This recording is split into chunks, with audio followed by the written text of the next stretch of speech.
All right, we're in the book of 1 Peter, and we're going to kind of go back a little bit just to kind of get us to know where we are. Verse 11 of chapter 2 of 1 Peter. Verse 11 of chapter 2 of 1 Peter. 1 Peter chapter 2, verse 11. We talked a little about this last Sunday, and just to kind of bring us up to where we're at now. Verse 11 says, "Beloved, I beg you as sojourners and pilgrims, abstain from fleshly lusts, which war against the soul, having your conduct honorable among the Gentiles, that when they speak against you as evildoers, they may by your good works, which they observe, glorify God on the day of visitation." We talked about that last Sunday. And, you know, earth is not a permanent home. We know this. And we are just really passing through. And Peter says, as pilgrims here, as sojourners and pilgrims. So, Peter says, beloved. This is a term that he uses here, which is a warm affection that he should actually express to those people that he was talking to. Let's not forget that he was talking to the people that were persecuted in chapters 1 of 1 Peter. Those were pilgrims passing through, but they were being persecuted in Asia Minor. All those were Roman colonies, and they were being persecuted. So he lets them know, beloved, which is a very warm affection that he felt for them. And like I said, they were pilgrims. They were scattered. They were destitute, and they were being persecuted. And in the Greek text, the Greek word for beloved is parakleo, which literally means to call one aside and plead with. So actually, Peter was pleading with them to stand firm, not to waver, not to go away from the Lord, but just to stay there and work it out. And as a sojourner, this is one who lives in foreign lands and in a strange land, like Abraham lived in a strange land. That's a sojourner. A pilgrim is a person who just remains there for a certain time, then goes on to his own journey. Those are sojourners. And he tells them to abstain from, keep away from all evildoers, all evil desires, because they fight against your soul. So, here Peter is telling them, kind of watch themselves, because evilness do fight against your soul. And there were some people, as in the book of Hebrews, some were just so overwhelmed with the persecution that they were willing to go back to the Old Testament.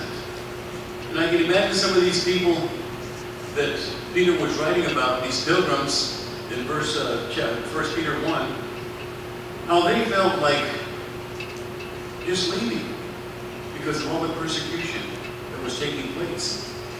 But he says, abstain from all these kind of evil desires. Some people just wanted to go back to the world. So he says, abstain from these things and fight against your own soul. Stay clean. Get away from these fleshly desires, because your soul is of God. And it's immortal. It's the immortal part. And the soul belongs to God. It doesn't belong to us. So we have to take care of our souls. We have to make sure that we don't get into any kind of evil desire, any kind of evil thoughts. So that's why we read the scriptures all the time. We study all the time. We continue to come to worship service so that we may be encouraged because of all the things that are happening in the world. People just get fed up and they just stop coming to church, worship service. So we know that the soul belongs to God. It's not ours. He just loaned it to us for a period of time. And we talked about verse 12. Or he says, having your conduct honorable among the Gentiles, that when they speak against you as evildoers, they may by good works which they observe glorify God on that day of visitation. The word Gentile here is used to denote any unconverted person. Okay? Any unconverted person. It's actually accusing you of anything. Accusing the Christian. So if they accuse you, these evildoers, which they always do, they will always see your honorable behavior because of the way you act and your character. Don't retaliate back to them, but just let them know your honorable character. Let them know that you're not like them. Matthew 5:16 says, let your light shine on before men, so that they may see who you are. And this is what Peter was telling you. Those who followed Christ were the subject of the vilest persecutions that you can imagine in form of accusations. Atticus, one of the Roman authors and writers at that particular time, he wrote describing the Christians as being superstitious, wicked, and of deadly nature. And that just went all over the country. When Atticus wrote these things, they believed it, and Christians were accused of being superstitious, wicked, deadly individuals by nature. And he's talking about the day of visitation. Now that's very important, because we all have to wait and be prepared for that day of visitation. Jerusalem, during the destruction of Jerusalem, they did not. They refused and did not believe in Jesus Christ, and therefore they did not care about the visitation. And when Jesus came, when the Lord came, he destroyed Jerusalem because they were not ready for their visitation. Let's read Luke 19:43 through 44. I want someone to read that. Luke 19:43 through 44.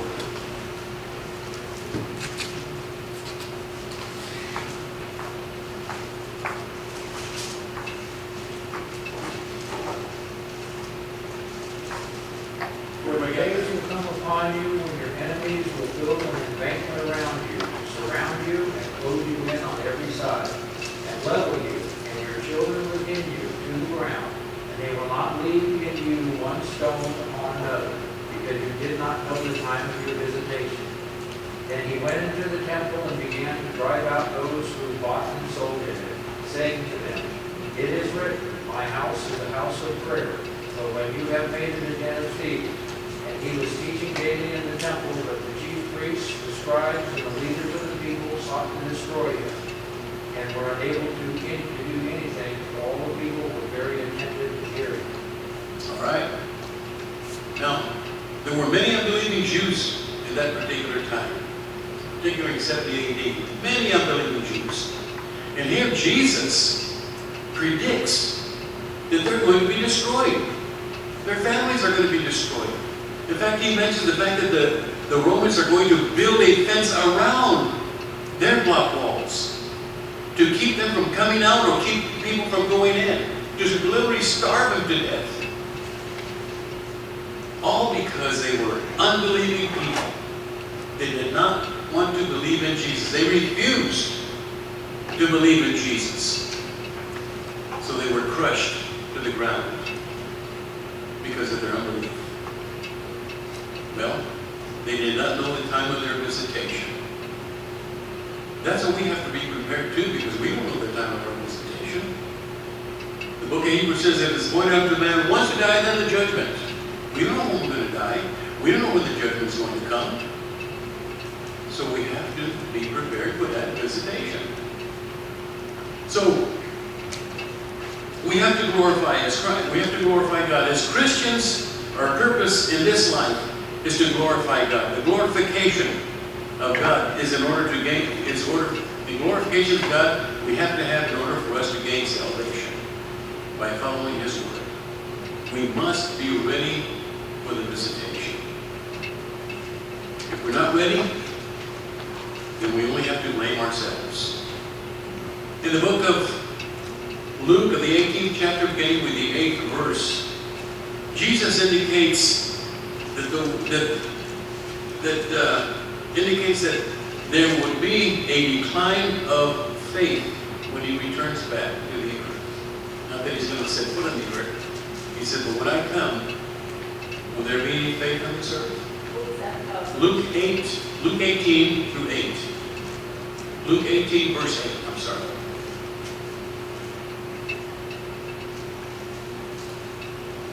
So Jesus actually teaches us persistence in prayer.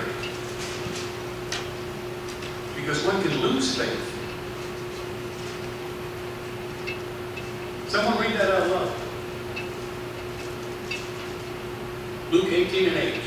I tell you, he will see that they give justice. They quickly, however, when the Son of Man comes, will he find faith on the earth? Will he find faith on the earth? Will he find faith on the earth?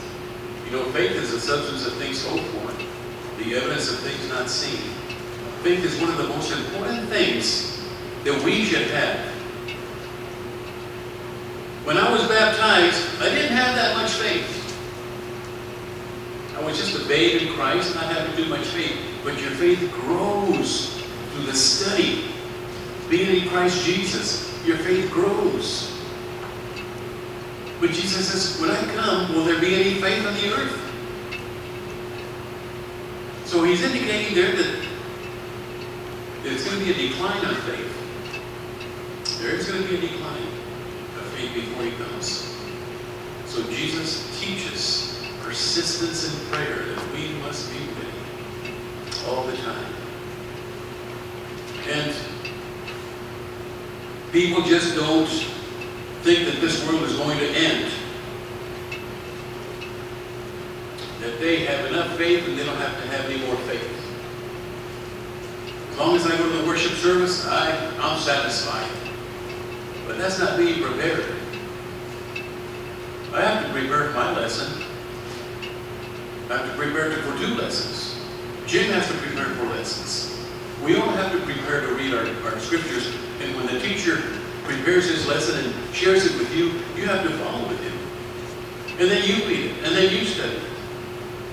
Brother James tells me, you know, after the things that you say on Fridays, I go home and I study and I know that you're telling me the truth. I study. So we all have to be prepared. We all have to have that kind of faith. So, as verse 13, as we go to verse 13, he says, therefore, submit yourselves to every ordinance of man for the Lord's sake, whether the king as supreme or to governors, as to those who are sent by him for the punishment of evildoers, and for the praise of those who do good. 15. For this is the will of God, that by doing good you may put to silence the ignorance of foolish men, as free, yet not using liberty as a cloak for vice, but as a bondservant of God. So, Christians are to obey civil statutes, civil laws. A lot of people hate to do that. The law says you have to pay taxes. We all have to deal with that once a year. Oh, I hope I have to pay. But then you don't want to cheat on your taxes, do you? One time, years back, when I was working in Santa Fe prior to my retirement, this man says, hey, go to Redlands up there. This lady will get you all kinds of money on your taxes. And there was a lot of people that went. And I received pretty good money from her. And we went the following year, we received more money from her. But in the third year, the federal government got us that we have to pay back taxes because she was lying. So you see, people sometimes hate to pay taxes legally. Well, we went to pay taxes legally 1 year here in Apple Valley. And come to find out that we never got our paycheck, our tax returns, because the lady was arrested for embezzlement. And we never got anything.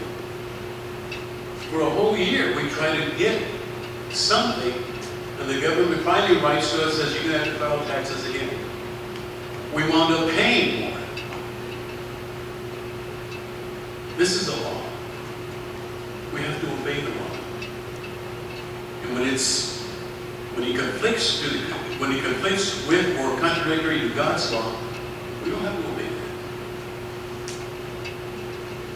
that. Acts 5 and 29. Acts chapters, book of Acts, 5th chapter, beginning with 29th verse.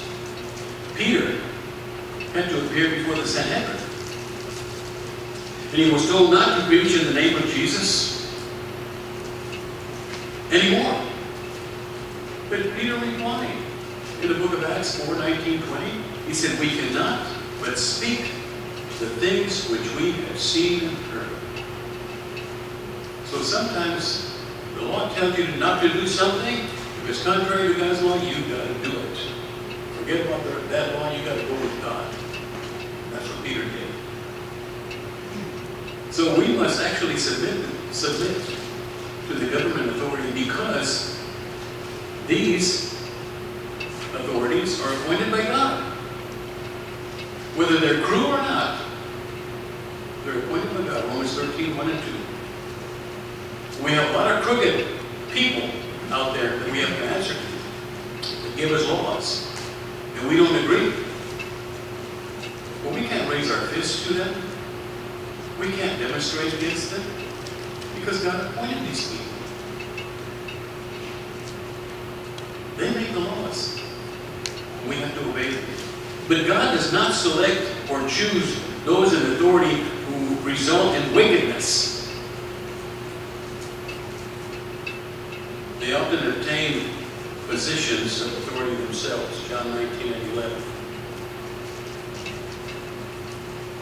So, history shows us that, as we talk about here, about kings as supreme, as verse 14 tells us. 14. I'm fighting here with the cooler here. Pages.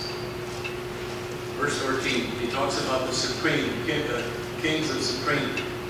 Well, he's talking about this king as supreme here is the infamous Nero. He was a king.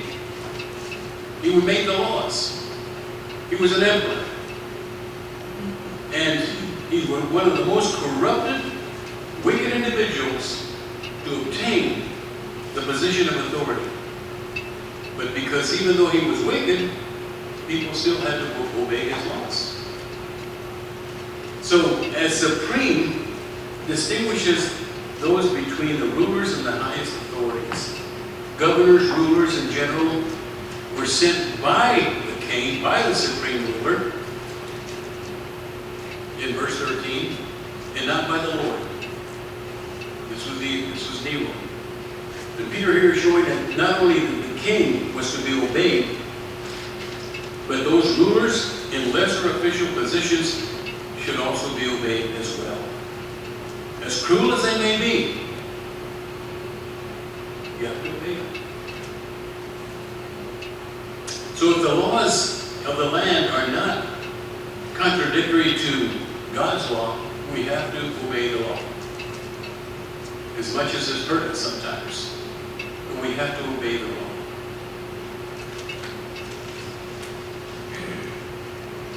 The laws of God, the Christian is under obligation to obey all kinds of laws, regardless whether corrupted, wickedness.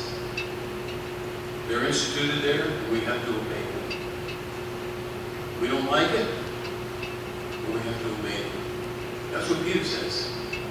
And those people that were being persecuted on the first chapter of Peter, all those individuals that lived in Asia Minor, Roman colonies, they were being persecuted. They had rulers.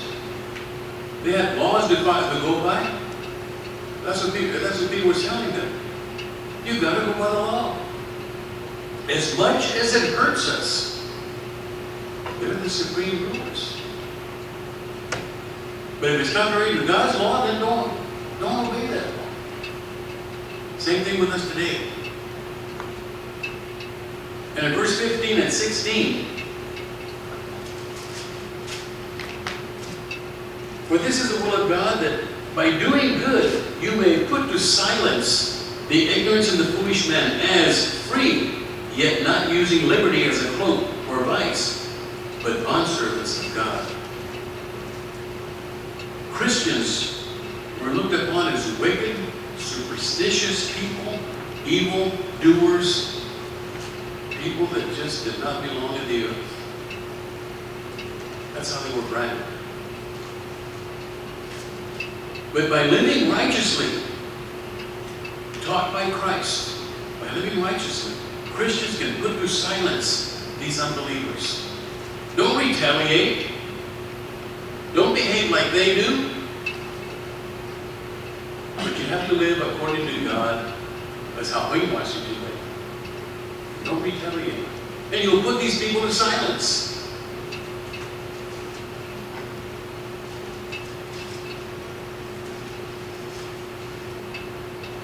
So,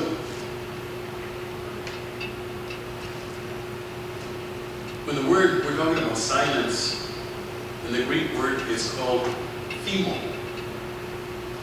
which actually is translated into gag or muzzle a person. And that's actually what you're doing. By being silent, you muzzle these ignorant people by keeping silent. These unbelievers, these foolish men. In verse 16, we're talking about freedom here by Peter. As the same freedom Paul refers to in Galatians 5:1. Christians are free from the Mosaic law, from sin, from fear, but not free from their obligations. We have to behave ourselves. We have to follow all those laws. And we're not to use this freedom as a cloak or hide evil deeds and have this bad behavior. We can't do that. And many people hide their bad behavior. And we can't do that. So, within their freedom, they still have this obligation of being bondservants of God. You're not your own. We don't belong to ourselves. Someone turn to 1 Corinthians 6:19. We're bondservants. We're slaves. We don't belong to ourselves. We're free individuals, but we have certain obligations. We have to be obedient to those rulers that are over us, make the laws. We have to silence those individuals by living righteously. We cannot retaliate or be like them, but we have to be bondservants of God, because we do not belong to ourselves. Someone read 1 Corinthians 6:19.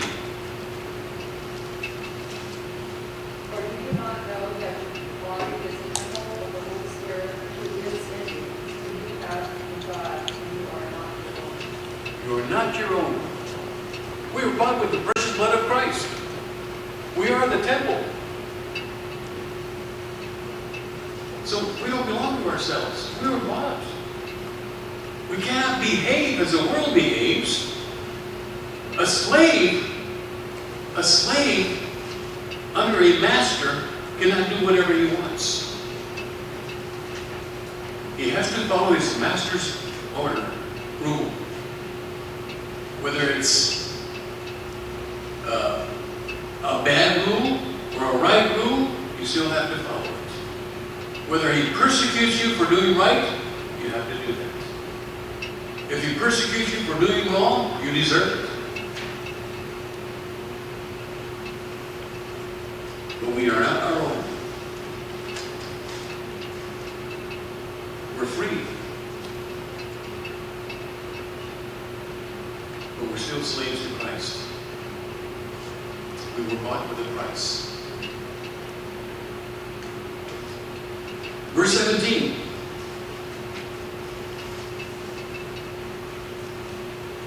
Honor all people.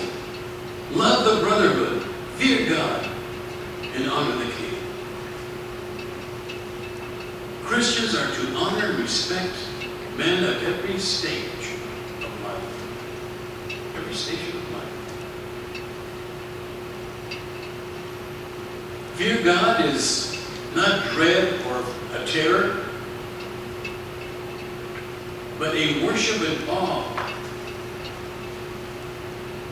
with overwhelming feeling of reverence, admiration, and fear, and honor the King, which is Jesus.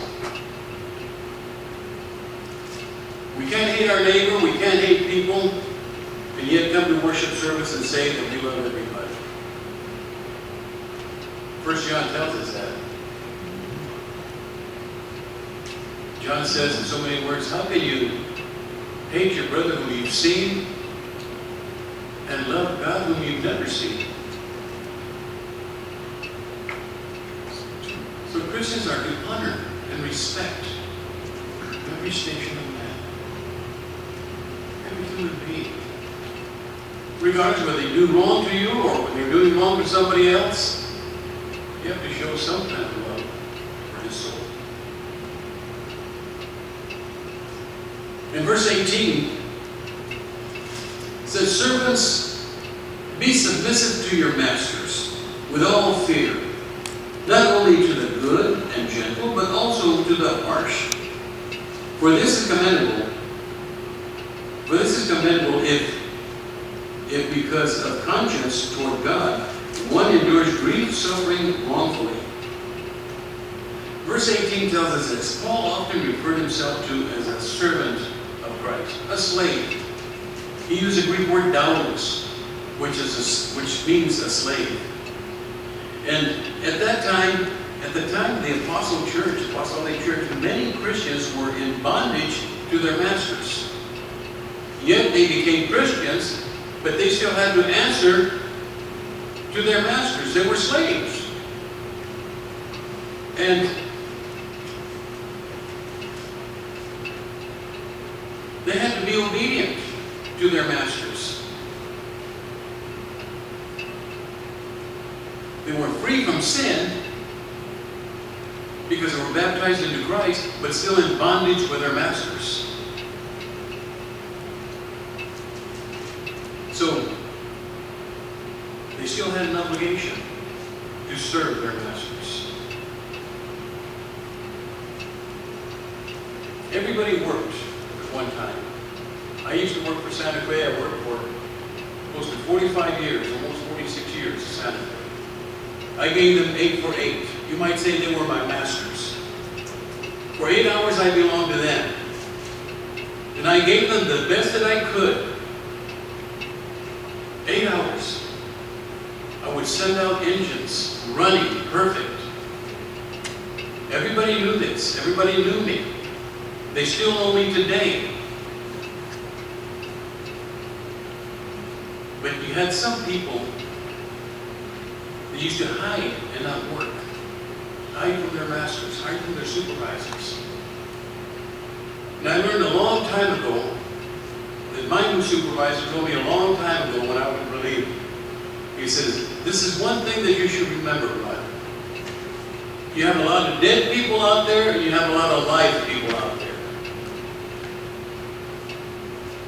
Put the dead people to the dead stuff that's not going to go out. Put the live people to the stuff that's going to go out, because you can depend on them. And you cannot depend on the dead people. See, so they try to hide. They try to not They try to get 8 hours pay for nothing. So in reality, they're not true to their masters. They're just not true to their masters. And when something goes wrong with them, they go straight to the union leaders. Oh, they did this and they did that, and so forth and so forth. Those are the biggest complainers. Those do-nothings. But, as I mentioned, Christians are free from sin and obedient to God's word, but they still have an obligation to their masters. Do what they actually tell you to do. And when they're either kind or harsh to you, do it anyway with dignity. So, there was many slaves in Peter's time. And he was talking to them. And he's talking to us too, because we're slaves as well. When you go into the service, that's a different thing. You're a GI, right? You know what a GI is? Government issue. That means that you do not belong to yourself. If they tell you got to get up at 5 o'clock in the morning, you get up at 5 o'clock in the morning. If they tell you you can't sleep, you can't sleep. They run your life for 3 years. And you cannot do anything about it. It's not a democracy. You can't do what you want to do. But we're members of the Lord's body. We're slaves. We have an obligation. So, but this is commendable if you do service for your masters. Peter's not saying here that all suffering is an occasion of commendation of God. No. Only when it results in doing the will of God. If you get punished for doing good, it's commendable to God. God knows you. If you're punished for doing something bad, you deserve it. You deserve it. So, our behavior is witnessed by God. He has an eye over us. So we may fool some people, we may fool our supervisors, our masters, but you cannot fool God. You have to be obedient to your masters, regardless whether they're cruel or righteous. You have to be obedient to them. Slaves in the world feel bitterness and rebel against them, rebel against their masters, because some are abusive, wicked masters. But Christians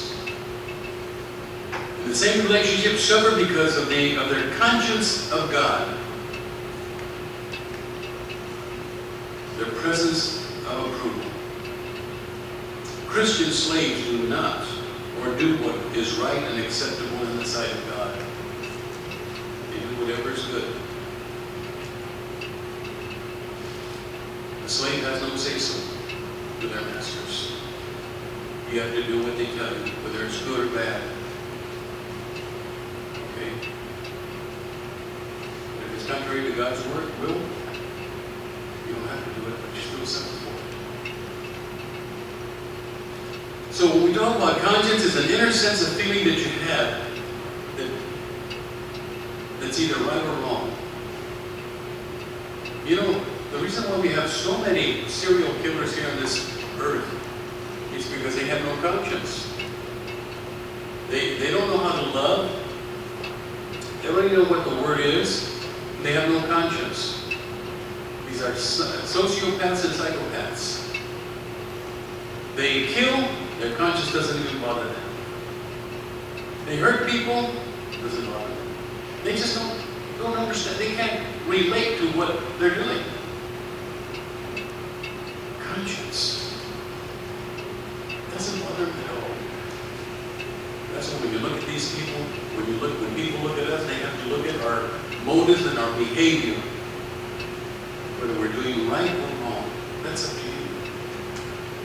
Your conscience. And Paul talked about why he strived to have conscience without offense toward God and man, Acts 24:16. So conscience is a good thing. It's a good guideline only when it is actually governed by the Word of God.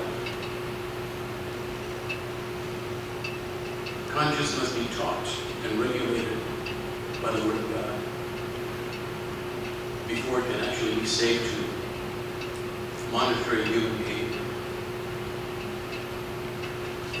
So, in all good conscience, Paul felt that he was innocent. In all good conscience. The problem with our world today is that our religious actions, whatever they do, they think it's right. Just as long as one is sincere, this is what he does. Psalms or Proverbs 14:12 tells us otherwise. It seems right to a man, but at the end is a way of death. Proverbs 14:12. We'll stop there, and we'll take it up again on verse 20 of the next